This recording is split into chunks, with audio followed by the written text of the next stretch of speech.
रात के 11 बजे दिल्ली की सड़कों पर घूमते हुए मुझे रियलाइज़ होता है कि दिल्ली के लोग सच में नहीं सोते हैं यार। सो हेलो दोस्तों, वेलकम बैक टू रियभलास Tadka. It's my first vlog and आज हमें जाना था दिल्ली। दिल्ली क्यों जाना है ये आपको आगे पता चलेगा। सबसे पहले हम चल जाते हैं सब्जी मंडी सब्जी लेने के लिए। पूरी मार्केट बंद थी लेकिन सब्जी मंडी जल्दी खुल जाती है। खाना बनाकर मैं चल जाती हूँ लाइब्रेरी। आज था सैटरडे मतलब रिवीजन डे, लेकिन एडिटोरियल क्लास आज भी होती है। और दिल्ली इसलिए जाना था क्योंकि मेरी बहन का एग्ज़ाम है और समझदार होने के नाते मुझे साथ में भेजा जा रहा है। फिर आ जाते हैं सैंगी और मेरी बहन मुझे लेने के लिए। हम चल जाते हैं घर की ओर और मुझे अपनी कैब उतारनी पड़ती है क्योंकि हमारे मोहल्ले के डॉगी पता नहीं कैब वाले लोगों को देखकर क्यों पीछे पड़ जाते हैं, इसलिए मैंने अपनी कैब उतार दी। फिर रास्ते में हमने ली दवाई इन मरीज़ों के लिए, क्योंकि ये कहीं भी जाए, कहीं जाए या ना जाए, ये बीमार ही रहते हैं और ये बीमार ना हो जाए, इसलिए हम पहले इनको दवाई खिला दी हमने। फिर हम चल जाते हैं दिल्ली के लिए, निकल पड़ते हैं एंड रास्ते में अपनी बहन के पंगे ले रही थी कि तैयारी है भी या नहीं। फिर हमने रास्ते में खाए बेर और अमरूद। रास्ते में हमें दिखती हैं गौ माताएं जो बिल्कुल लाइन में जा रही थी और इन्हें देखकर पता नहीं मुझे क्यों ताने पड़ने लग जाते हैं कि इनसे मैं कुछ सीखूं। भाई मैं लाइन में चलना सीखूं, मुझे आता है लाइन में चलना। फिर हम पहुंच जाते हैं दिल्ली एंड दिल्ली की हालत देखकर मतलब स्टार्टिंग में तो मुझे ऐसा लगता है भाई हमारा हरियाणा ज़्यादा सुंदर है, साफ भी है, इतना गंदा तो नहीं है। इतनी स्मेल थी एंटर करते ही, मैं बुराई नहीं कर रही बट कुछ एरियाज़ बहुत ज़्यादा गंदे हैं। फिर हम फाइनली पहुंच जाते हैं दिल्ली और हम ढूंढ रहे थे होटल, कोई हमें रूम मिल जाए रहने के लिए, बट बड़ी मुश्किल से जद्दोजहद करने के बाद लास्टली हम पहले सोचते हैं कि हम कुछ खा लेते हैं, इसलिए हम गए थे खाने चाप वाली गली। चाप वाली गली में पहुंचने के बाद हमने चाप खाई थी, मोमोज खाए थे। ऑर्डर आने में इतनी देर लगाती थी ना भैया ने कि मैं मतलब हर चीज़ को देख के वीडियो बना रही थी, मैं इतनी बोर हो रही थी। फिर खाना खाने के बाद हम बाहर आ जाते हैं एंड मेरी बहन भागकर फटाफट बिल भरने के बाद जाती है फ्री की सौंफ लेने। मतलब पता नहीं क्या इंटरेस्ट है एंड क्या नॉस्टैल्जिया है इन सौंफ के साथ मेरी बहन को। और आकर मेरी बहन ने मुझे भी सौंफ खिलाई, खुद भी खाई और मुझे एक दी थी, खुद दो खाई थी।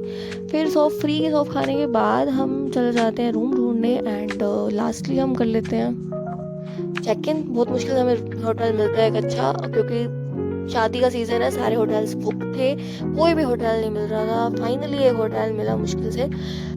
पहुंचते ही मुझे इतनी नींद आ रही थी ना कि भाई मुझे तो सोने दो। एंड फिर पता नहीं मेरे अंदर क्या ऑब्सेशन है, मैं ये देखने चली कि वॉशरूम क्लीन है या नहीं। वॉशरूम पूरे क्लीन थे। फिर मैंने चेंज किया, चेंज करने के बाद मैंने अपनी बहन के पंगे लिए कि भाई वो प्लीज़ उठ जाए और मेरे साथ चले। और वो बेचारी परेशान है कि उसका एग्ज़ाम है, लेकिन मैं उसको और परेशान कर रही हूँ कि चल भाई कहीं बाहर चलते हैं, घूम के आते हैं, एक ही ज़िंदगी है। मैं उसको ऐसी ऐसी बातें बता रही हूँ। फिर फाइनली वो मेरे साथ रेडी हो जाती है चलने के लिए, लेकिन भाई मेरी फूटी किस्मत, मुझे कुछ भी नहीं मिलता है दूर दूर तक खाने पीने का सामान। मतलब इतनी दूर तक पैदल चले, कुछ नहीं दिखा, सिर्फ ट्रैफिक दिखा, भीड़ भड़क्का दिखा। और ठंड के मज़े लेने के बाद ठिठुरते हुए हम वापस आ जाते हैं होटल और लास्टली हमने होटल वालों से ही खाना मंगा कर खाया। खाना खाने के बाद मैंने टीवी देखा।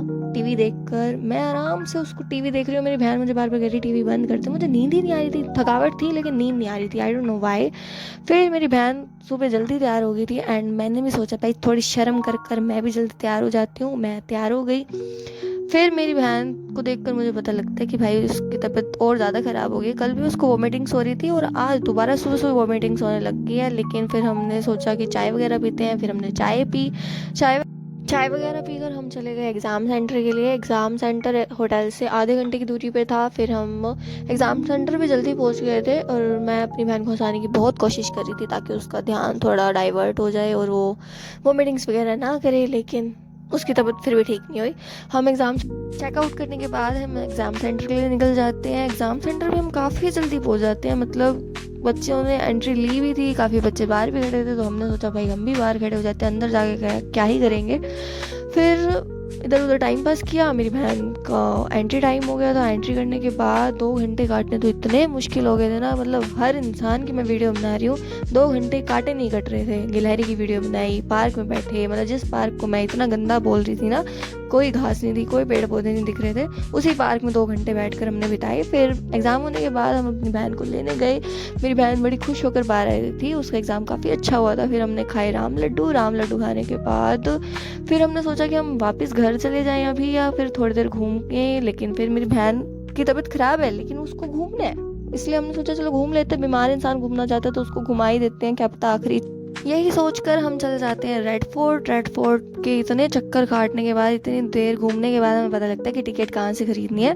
टिकट ख़रीदने के बाद हम चल जाते हैं रेड फोर्ट के अंदर। और भाई यहाँ इतनी गर्मी लग रही थी ना, मतलब दिल्ली की सर्दी कहाँ है, दिल्ली की सर्दी। फ्रैंकली स्पीकिंग मैं रेड फोर्ट पहली बार गई थी, लेकिन आई डोंट नो वाई, शायद थकावट बहुत ज़्यादा थी, मुझे कुछ ज़्यादा बहुत इंटरेस्ट का लगा नहीं। ये वो जगह थी जहाँ से युद्ध होने पर तोपें फेंकी जाती थी। एंड फिर हम एंटर कर जाते हैं रेड फोर्ट के अंदर और हमें काफ़ी चीज़ें दिखी। मार्केट्स भी लगे हुए थे वहाँ पर, स्टॉल्स थी, कुछ ऐसा बहुत ज़्यादा यूनिक नहीं था। काफ़ी फॉरेनर्स आए हुए थे, हाँ उनके लिए यूनिक हो सकती हैं वो चीज़ें, लेकिन इंडिया वालों को आई थिंक कुछ यूनिक नहीं लगेगा। पर स्टॉल सुंदर लग रही थी, अच्छी लग रही थी, आई कैचिंग थी। फिर हम आगे चल जाते हैं एंड थोड़ी देर घूमने के बाद ही मैं बोर हो जाती हूँ और मुझे लगता है भाई चलो घर चलो। फिर हमें दिखता है एक म्यूज़ियम, हम म्यूज़ियम देखने भी गए थे एंड वहाँ मैंने रिकॉर्ड नहीं किया। फिर हम बाहर आकर कुछ चीज़ें और देखी एंड फिर हम बाहर निकल गए थे। फिर मेरी बहन ने कुछ पर्स वगैरह देखे, काफ़ी रीज़नेबल रेट पर थे, पर फिर भी उसने नहीं लिए, आई डोंट नो वाई, शायद उसको पसंद नहीं आए। फिर हम बाहर निकल गए थे। बाहर निकलने के बाद हमने खाए थे गोलगप्पे। गोलगप्पे के बारे में तो मैं क्या ही बताऊँ, गोलगप्पे भी टेस्टी नहीं थे। एंड हद तो तब हो गई जब भैया ने कहा कि ये पत्तल भी यहीं पर ऐसे ही फेंक दो खुले में, उनके पास कोई सामान ही नहीं था उनको फेंकने के लिए। फिर मजबूरी में हमने भी वहीं फेंक दिया एंड रास्ते में दिख जाता है मेरी बहन को बंटे वाला, मतलब जो कोल्ड ड्रिंक वाली बोतल का सोडा बनाते हैं, उसको देखकर तो मेरी बहन की सारी वोमिटिंग दूर हो गई थी। उसने पहले वो पी एंड डबल लेमन डलवा कर पीने के बाद मैंने भी टेस्ट की, ठीक थी, अच्छी थी। फिर हम निकल जाते हैं घर के लिए। फिर रास्ते में हम रुकते हैं अर्बन कैफ़े, जहाँ हमने खाना ऑर्डर किया था। और भाई हमारे साथ पता नहीं क्यों ऐसा स्कैम हो रहा है, हम खाना ऑर्डर कर रहे हैं, आधा घंटा लग जाता है, 1 घंटा लगता है, 1 घंटे के बाद हमारा ऑर्डर आया। फिर उसको सवा चट करने के बाद हम चले गए घर की ओर। लास्टली हम फाइनली थक टूट कर घर पहुँच गए। And that's it for today.